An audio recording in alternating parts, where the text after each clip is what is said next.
Demonstration of the functioning of the Switch Doctor 2-button switch for the TSL Marshall amplifier. Notice there are 2 buttons, and this is a TSL Marshall amplifier. Right now we've got no buttons selected, so we should have a clean channel, which is what we should have.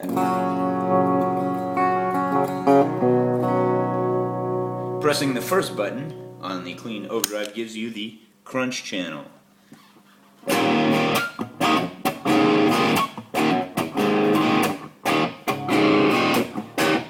Pressing the lead button, surprisingly enough, gives you the lead channel.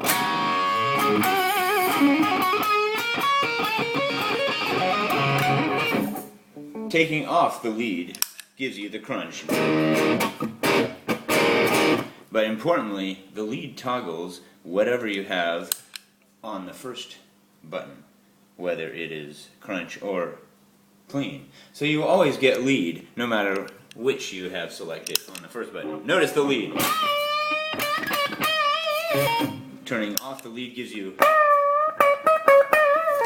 which sounds really nice. So, there you have it, the functioning of the 2-button amazing Switch Doctor switch from Doc.